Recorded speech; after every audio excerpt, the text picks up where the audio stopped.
Bom dia a todos, como eu disse no vídeo anterior, que é do Gênio Ariel, né, o 46, eu vou falar agora da sessão da ancestralidade, que nós fazemos todo dia 26, a sessão solene mensal preparatória da ancestralidade. E fazemos juntamente, em seguida a essa sessão, dentro da mesma estrutura de abertura, etc., a sessão solene mensal preparatória dos aflitos, endividados e desempregados. Entendeu?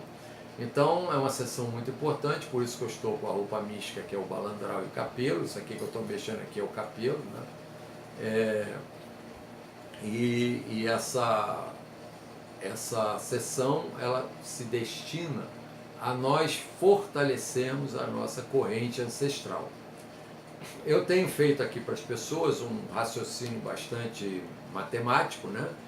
Na progressão geométrica de pais, avós, bisavós, nós fazemos a conta simples, né? De 2, 4, 8, 16, 32, 64, 128, né?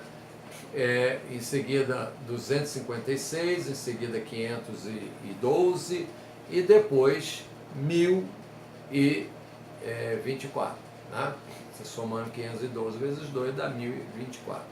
Então vocês vejam que em 10 multiplicações eu consigo multiplicar por 1000 qualquer número. Quer dizer, 1000 mais alguma coisa, né? Porque ele não é exato 1000. Então você vê, se eu for continuar por mais 10 vezes, já não vai ser 1000, já vai ser 1.200.000 e tantos mil, porque ele já vai passar, quer dizer, 200 e tanto não, parece que ele vai subindo também a mesma quantidade, dobrando. Então, se deu 1024, vai dar 1 milhão e, vamos dizer, 50 mil. E assim vai, né? O outro vai ser 1 bilhão, o outro mais 10, 1 trilhão. E vai por aí afora com mais o resto dessa conta, que dá mais do que 1 bilhão, 1 trilhão, 1 quatrilhão, 1 quintilhão, etc. Então, se nós imaginarmos, por exemplo, em 20 séculos aproximadamente do nascimento de Cristo, em torno disso, nós vamos imaginar 80 gerações. Então, como de 10 em 10 multiplica por 1000, é só você fazer uma continha aí, ou puxar no Excel mesmo. Você puxa essa conta rapidinho, em 80 multiplicações, você vai chegar a octilhão de pessoas. Ou seja, octilhão na mesma linha. Mas você, se pensar em somar tudo que você achou em cada linha, você vai ver que o número de pessoas é astronômico. Para você ter ao seu corpo, que a gente chama de memória kundalínica, que você adquiriu de pai para filho, né? Então, você teve... Mas aí muita gente fala, não, mas houve muita época ao longo dessa história toda que as mulheres eram tratadas de uma maneira, e os homens tinham filhos com filhas, com netos e bisnetos, etc., porque naquela época havia também a questão que a mulher casava, tinha filho muito cedo. Então a gente fala em 4 gerações, mas na verdade são mais gerações, ou seja, esse número é muito maior, acredito eu. Mas se a gente tirar os homens, para não ficar nessa discussão que era menos homens do que mulheres, porque a mulher não tem jeito, você não pode dispensar a mulher para ter filho. Então as mulheres você divide por 2, continua na casa do setilhão ou octilhão, apenas a metade do número. E em cima disso nós vemos que forma uma grande corrente ancestral. Essa corrente, ela tem uma vibração muito poderosa, muito forte, e dessa corrente podem estar certo, surgiram mestres ascensionados com alto padrão vibracional, porque também tem isso. A nossa corrente ancestral, os seus membros não evoluem de forma equilibrada, e um igualzinho ao outro, todo mundo vai evoluir igual. Nós vamos tendo também pessoas, seres, né, que espiritualmente também evoluem de uma maneira excepcional e atingindo dimensões cósmicas muito mais sutis e sutilíssimas, né? com vibrações maravilhosas que a gente percebe claramente. Agora, o que a gente tem que fazer? Fortalecer a nossa corrente ancestral. Então, essas sessões são preparatórias mensais, exatamente para nós nos prepararmos para a grande sessão da ancestralidade que nós fazemos em outubro, essa sessão. Então, nós temos que vibrar isso aí, e no fim do ano, no dia 26, nós temos a sessão essênia, que tem uma raiz muito grande nesse princípio da valorização da ancestralidade. Então, por isso também ela é feita no dia 26 de dezembro. Nesse dia só tem a sessão essênia, né? E aí você vê que todo mês, no dia 26 de cada mês, nós temos essa possibilidade de nos reconciliarmos em família, e o karma circunstancial de família existe exatamente para nós desenvolvermos a nossa capacidade de perdoar e de pedir perdão. O perdão é fundamental para que a pessoa tenha felicidade. Perdoar e pedir perdão. Então, é isso que eu gostaria de lembrar a todos que devem, e é aberto ao público, todos podem vir à Ordem da Coroa, na rua Benjamin Constant 28, aqui na Glória, bem pertinho da estação do metrô, e podem participar dessas sessões, né? Nós vamos ter agora, na próxima terça-feira, uma sessão solene também, muito importante, que eu vou falar um pouco dela em outro vídeo a seguir, que é a sessão de Kal-El, que é uma sessão muito importante, em que eu vou falar um pouco mais da energia Kundalini, né?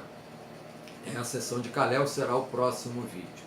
Então, minha gente, vocês tendo essa oportunidade de vir todo dia 26 na Ordem da Coroa, não deixem de vir, porque é muito bom você vibrar a sua ancestralidade, se recompor com seus pais, avós, bisavós, você perceber que você ter com os pais um tratamento de muito carinho, muito amor, né?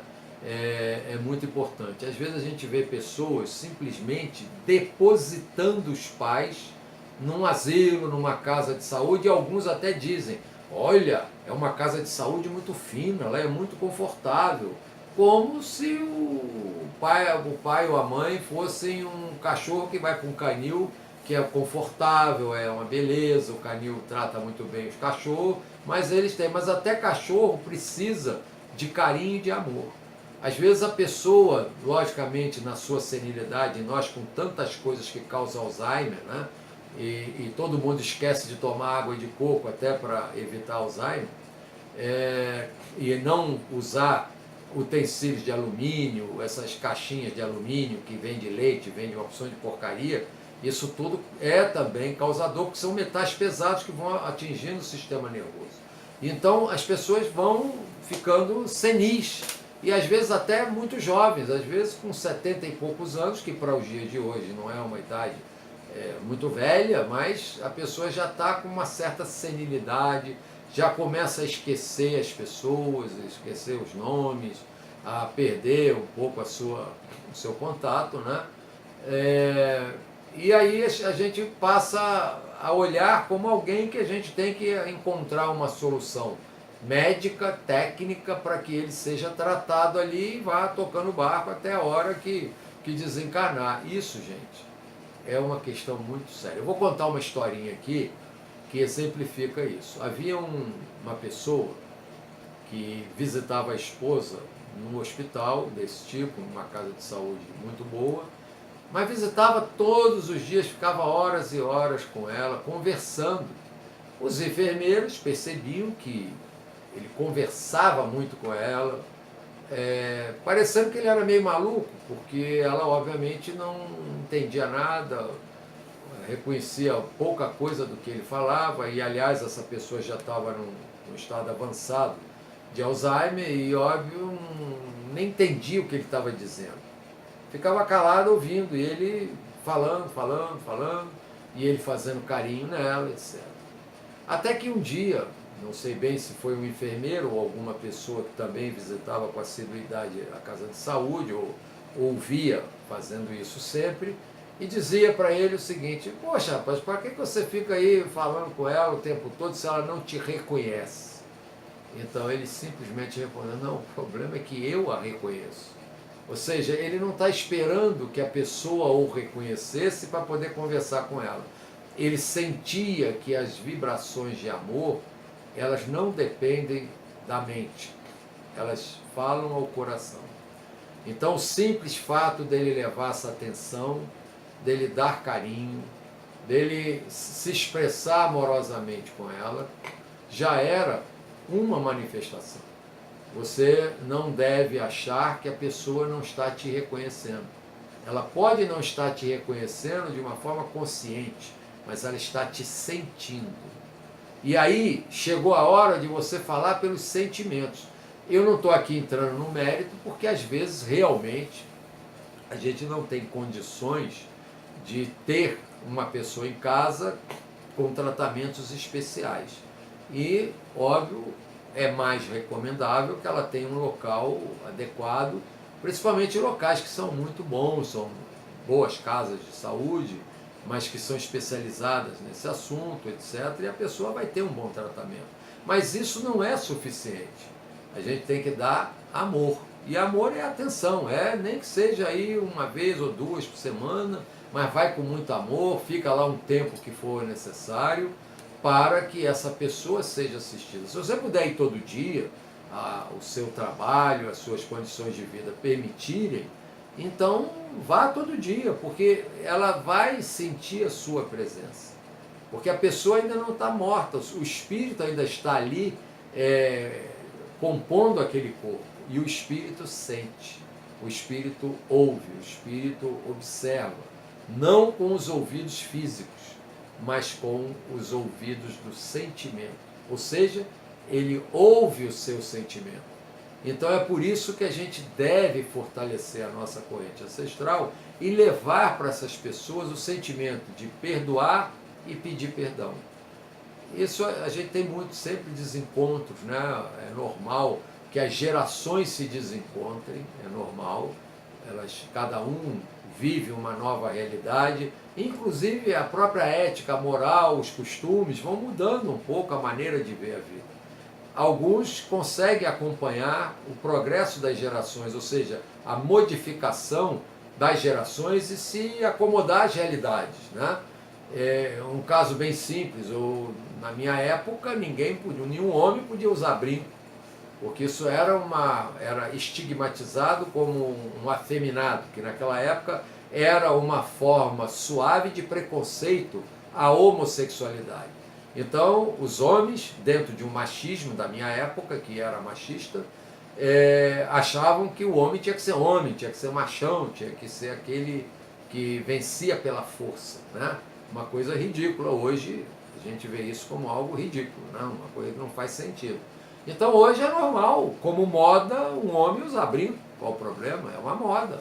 É uma moda que mudou e o homem tem a sua vaidade também, e o brinco fez parte disso. Criou-se na juventude essa imagem. Então a gente não pode classificar como afeminado. E depois que também hoje a homossexualidade já tem uma outra conotação que não tinha na minha época.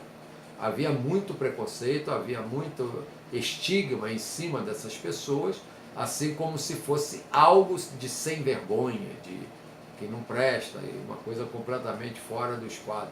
Hoje não, hoje a gente vê que... Aliás, eu vou te dizer, eu sempre, até já falei isso em outros vídeos, eu tenho visto casais homossexuais com muito mais amor que os casais heterossexuais. Engraçado que eu nunca ouvi dizer um homossexual traiu a sua relação. São relações, às vezes, muito estáveis durante muito tempo. E nós temos aí no mundo artístico, eu costumo citar sempre o Elton John, que é assumidamente homossexual e vive há 40 anos, sei lá quanto tempo, desde que ele teve sucesso, ele vivia com o mesmo parceiro, né? Não sei o nome que a gente pode dar aí, para essa relação homoafetiva, né? Então já mudou muito. Quer dizer, e o Elton John viveu uma época que ele é um pouco regular com a minha idade, ele teve que enfrentar muito naquela época os preconceitos, né? mas mesmo assim foi vitorioso na sua carreira, um excelente artista, né? E está até hoje. A gente vê o Elton John já um senhor, mas vivendo com aquele mesmo companheiro. E uma vida que ele diz, ele declara o amor a essa pessoa, e o amor não tem nada a ver com gênero, com sexo, né? Pode ter de um jeito ou de outro, quer dizer, eu não sou homossexual, eu não poderia te dizer como é que funciona essa relação, mas tenho perfeita compreensão de uma coisa que é comum a todos, que é o amor, né? E eu realmente não conheço, eu conheço muitos casais homossexuais. Engraçado que isso, quando eu falo, me vem à mente, peraí, qual é o homossexual que traiu o outro? Deve haver traição, porque a traição é da natureza humana, não é do sexo. Mas quando uma pessoa, me parece, né, isso eu não estou dizendo que é isso, eu estou dizendo que é o que me parece. Uma pessoa se une a outra numa relação homoafetiva, enfrentando os dois as dificuldades dos preconceitos, parece que cria neles uma fortaleza de amor. Isso é que acontece. Já o casal heterossexual não. Fica aquela coisa meio ali misturado com sexo, e as pessoas se unem, se reúnem como primeiro atrativo o sexo, né? E aí eles se unem nessa relação, né? Então, é dentro desse enfoque que a gente deve ver que a relação deve ser feita pelo amor, né? Então, é nesse sentido que nós vamos pensar essa relação, né? E, obviamente, nós temos a gente estava falando da corrente ancestral, né? Sobre essa questão de nós olharmos as nossas famílias, em especial os pais, avós, bisavós, etc., e vendo essa corrente perfeitamente vibrada.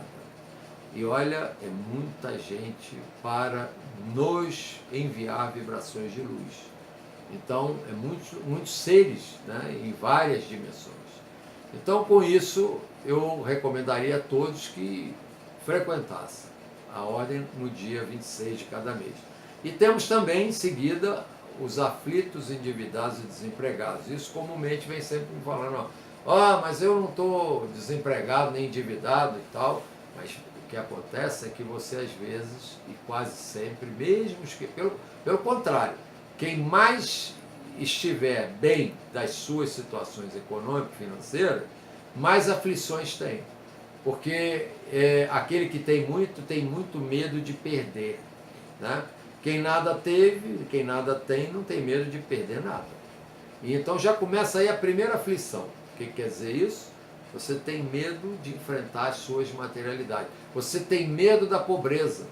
Você tem medo de ficar pobre, porque você tem dentro de você o domínio do seu ego, e que você se coloca como sendo aquilo que você está.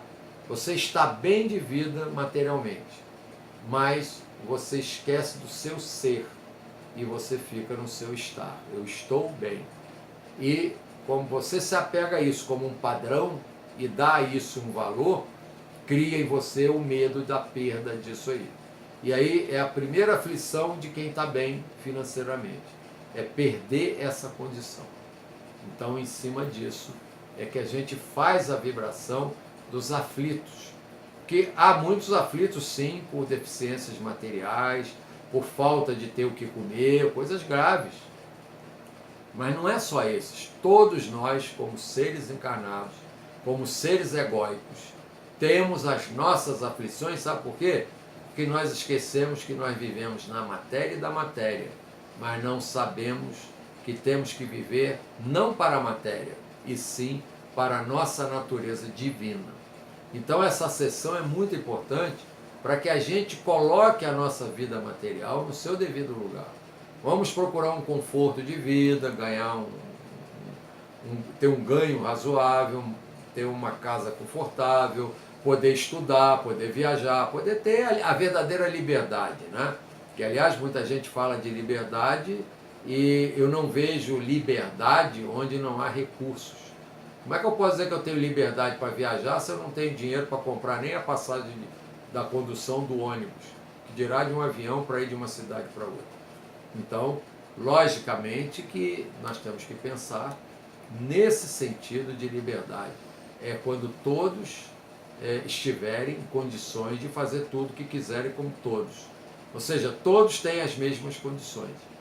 Uns serão muito mais ricos, mas nenhum será miserável. Isso é que é a verdadeira liberdade.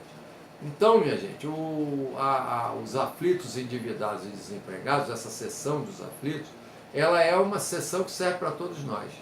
Seja empregado ou desempregado, ou seja simplesmente aflito com as nossas situações de vida. As aflições, por exemplo, tem gente que fica, poxa, será que um dia vou ficar impotente? Isso aí dá para homens um pavor, porque não sabem lidar com isso, né? A mulher, por sua vez, eu vou ficar velha, ninguém vai querer saber de mim, porque eu não terei mais aquele corpo que eu tenho agora. Isso acontece muito o seguinte, dos 20 aos 30 anos, ela está com todo o vício da juventude. Mas quando ela bate lá pelos 30, começa a ver que não é mais a garotinha que embelezava, que tinha um corpo perfeito dentro do seu conceito de perfeição, né? E vai tendo já outras relações. Ou seja, quando a pessoa não amadurece a sua relação, a pessoa passa a ter sentimentos de drama com coisas que nem necessariamente vão acontecer. Tem homens aí com 90 anos que está potente, tem mulheres que está com 80 anos, ainda tem um corpo estrutural, escultural, apesar de ver alguns traços da idade, porque quando a gente conserva a nossa alimentação adequada, quando a gente tem bons pensamentos, o corpo ele se preserva. Quando a gente não joga muitas toxinas, quando não tem muita raiva, rancor, ódio, ou muitas culpas, ou enfim, a gente consegue conservar melhor o corpo, né? Mas quando a gente começa a ter tudo isso, muito excesso de vaidade, de orgulho, de ambição, a gente envelhece, porque o corpo não resiste às toxinas que a gente cria em função dessas coisas todas. Então não tem nada a ver, mas aí a pessoa já começa a sofrer.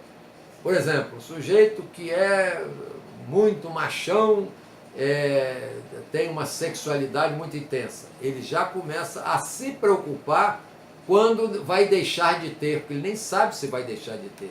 Mas ele não sabe que só essa preocupação já facilita ele deixar de ter muito mais cedo do que ele pensava. Então, ele tem que ter uma cabeça boa, tratar da sua energia Kundalini, que nós vamos tratar no próximo vídeo sobre Kal-El, né? E quem tiver com essa preocupação, não perca o vídeo sobre Kal-El, tá? E essas coisas todas. E aí é que a gente vê que as aflições são muitas. E quanto mais o nosso ego domina a nossa vida, mais as aflições existem, independente das situações econômico-financeiras. Então também, por essa razão, não perca a sessão do dia 26, que é no mesmo horário, no mesmo tempo, que ela é apenas sequência da sessão da ancestralidade, em todo dia 26 de cada mês. Certo? Essa sessão só não existe se houver alguma sessão solene superior a ela, como é o caso da sessão essênia, no dia 26 de dezembro. Então, são todos muito bem-vindos à Ordem da Coroa, e não esqueçam de compartilhar esse vídeo se você gostou, dá o like aí, como é que é o nome, bota aí o sininho para receber todos os vídeos. E eu quero lembrar aqui, apesar de nós termos muitos vídeos gravados, né, nós estamos na casa dos 80 e alguma coisa, esses vídeos são diferentes uns dos outros. Sempre buscam atender a cada um nas situações de vida que acontecem com todos nós. Sempre atenderá a algum uso para alguém que deles quiser tirar proveito, que é a nossa intenção. Primeiro, tornar a Ordem da Coroa uma casa reconhecida por todos, porque a Ordem é uma casa que presta os serviços espirituais totalmente gratuitos, como deve ser. Nenhuma casa que se diz espiritualista ou religiosa pode cobrar os seus serviços espirituais, porque se assim for, deixa de ser uma espiritualidade para ser um negócio. algo que você cobra para sustentar aquela própria dinâmica. Mas ninguém diz que uma casa deixa de cobrar quando não necessita mais daquele ganho. Ela continua cobrando. Ela compra a sua sede própria, primeiro é a desculpa da sede própria. Ela ganha a sua sede própria, daqui a pouco continua cobrando. E a gente sabe que também tem as doações, porque as doações não são cobrança. Doa quem quiser doar, a gente aceita totalmente a doação, né? E essa doação é sempre bem-vinda, a gente precisa da doação. Mas quem sustenta a casa são os próprios chelas, que são os, vamos dizer assim, entre aspas, os sócios da casa, que são os chelas. Chela é discípulo, né? São todos nós que prestamos o serviço. E dentro da máxima do nosso mestre, aquele que mais serve é o que melhor será servido. E servir sempre mais e cada vez melhor. Então essas duas máximas compõem essa dinâmica, essa lógica da nossa casa. Então por isso que eu digo, seja muito bem-vindo, porque aqui você encontrará as possibilidades verdadeiras de você se autorrealizar, de você vencer a si mesmo e de você ser, aí sim, o verdadeiro campeão, a verdadeira campeã, porque é, antes de tudo, aquele que vence a si mesmo. Não adianta você dizer que ganhou milhões e é um vitorioso. Porque se você ganhou milhões e se isola, porque aí já não sabe o que fazer com o dinheiro, já passa a ter medo de cada um que se chega a você, isso já é uma insegurança porque você não venceu a si mesmo. Você tem a consciência de si mesmo pelo dinheiro que tem, mas não sabe quem você é. Então quando você descobre o eu sou e sabe quem você é, e sabe transformar e transmutar as suas negatividades que são interiores, você se torna o verdadeiro campeão, a verdadeira campeã. Você já venceu. Tenha você nada ou tenha você bilhões. Você será um vitorioso somente se vencer a si mesmo. Então a ordem está aí para isso, para a autorrealização. E essas sessões que a gente fala, elas têm na sua conotação que une a todas as sessões a autorrealização. Então eu quero deixar aqui o seja bem-vindo e desejar a todos um verdadeiro estado de patai, de paz, harmonia, tranquilidade, amor e equilíbrio. Meu mais profundo namastê.